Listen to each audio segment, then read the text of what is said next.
ఓం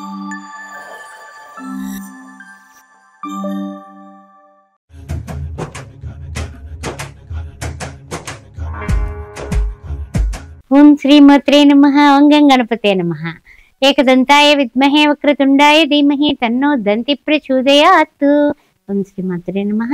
ఓం శ్రీమాత్రే నమః. మిథున రాశి వారికి స్వాగతం. ఏ విధంగా ఉండబోతోంది వారి ఫలాలు కార్యక్రమంలో తెలుసుకుందాం. మరి మిథున రాశిలో ఉన్నటువంటి మృగశిర 3-4 పాదాలు, తర్వాత ఆరుద్ర నక్షత్రం, తర్వాత పునర్వసు, ప్రథమ, ద్వితీయ, తృతీయ ఏ విధంగా ఉండబోతోంది అనే విషయాన్ని ఒక్కసారి పరిశీలిద్దాం.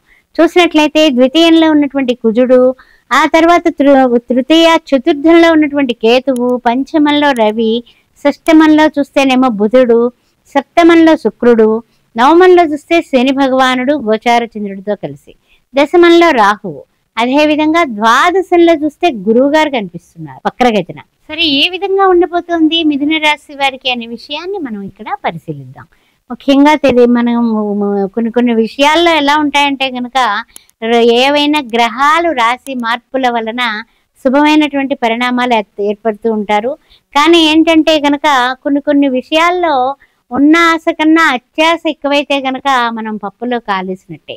అందువలన కోర్టు వ్యవహారాలు అయ్యుండొచ్చు, లేకపోతే వృత్తుల్లో, ఉద్యోగాల్లో, వ్యాపారంలో కూడా ఏం పర్వాలేదు అని దూసుకెళ్ళిపోదామని ఏదైనా షేర్ మార్కెట్స్ అలాంటి వాటిలో ఎక్కువ పెట్టుబడులు పెట్టి తర్వాత 4 ఖర్చుకుంటే ఫలితం శూన్యం కింద లెక్క. అందువల్ల కాస్త ఆచితూచి ఖర్చుల విషయంలో కానీ డబ్బు విషయంలో కానీ కాస్త జాగ్రత్తగా ఉండండి.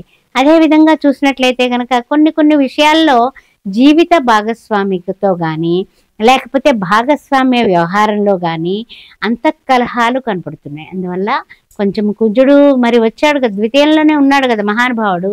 దానివల్ల ఏమవుతుంది అంటే కనుక ఇంట్లో వాళ్ళతోటి వాగ్వివాదాలు, గొడవలు వచ్చేస్తుంటాయి. అంటే చిరాకులు పరాకులు మనకి ఎక్కువైపోతాయి. విసిరేస్తాము, కసిరేస్తాము. వాళ్ళు కూడా రిప్లై ఇచ్చారనుకోండి, ఇంక ఏముంది, మన ఇంట్లో విషయాలన్నీ కూడా ఊరి మీద ఉంటాయి. అందువల్ల చాలా జాగ్రత్తగా ఉండండి ఏ విషయంలో అయినా సరే.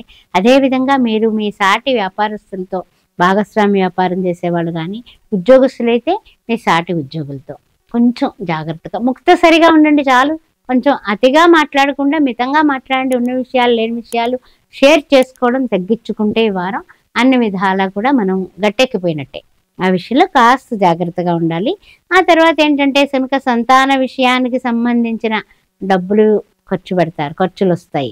అందువల్ల ఆ ఖర్చుల నిమిత్తం కాస్త పొదుపుగా మనకి ఎంతవరకు కావాలో అంతవరకు ఖర్చు పెట్టాలి అనేది వారం మొదట్లోనే ఓ ప్లానింగ్ మాస్టర్ అయిపోతే ఇంకేముంది, మనం చక్కగా చేసుకోవచ్చు. ఆ విషయాన్ని గుర్తుపెట్టుకోండి. తర్వాత ముఖ్యంగా ఏమిటంటే కనుక ఈ మిథున రాశి వారు ఏం చేయాలి అనే విషయం ఉన్నట్లయితే కనుక, శ్రీ మహాలక్ష్మీ చ విద్మహే విష్ణు పత్ని చ ధీమహి తన్నో లక్ష్మి ప్రచోదయాత్. లక్ష్మీదేవిని నారాయణుడితో కలిసి పూజించండి, సేవించండి. ప్రతిరోజు కూడా ఓం నమో నారాయణాయ, ఓం నమో భగవతే వాసుదేవాయ అని ఒక పుష్పం సమర్పించి నమస్తేస్తు మహామాయే అనుకుంటూ ఈవిడ అష్టకం చదువుకున్నా కూడా ఆ కుంకుమ ధరిస్తే చాలండి, మీకు తిరగలేదు. ఎలాంటి క్లిష్ట పరిస్థితులున్నా సరే నెగ్గేస్తారు. ఎందుకు, కుజుడు చూస్తేనేమో మరి ఆయనకి నారాయణుడికి ఆయన వాహనమే కదా, అంటే ఆయన పరుండేటటువంటి పట్టుపరుపే ఈ యొక్క వాసుకి అయ్యాడు. కాబట్టి ఆ విషయాన్ని జాగ్రత్త పెట్టుకొని కొంచెం నాగదోషం లేకుండా మంగళవారం నాడు సుబ్రహ్మణ్య దర్శనం కూడా చేసుకోండి.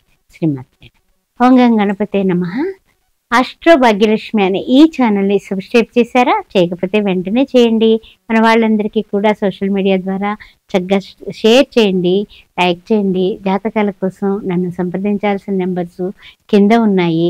అంతేకాకుండా సౌభాగ్య మ్యారేజ్ బ్యూరో 16 సంవత్సరాలు పూర్తి చేసుకుని 17వ ఏడు కూడా అప్పుడే 6 నెలలు గడిచిపోయింది.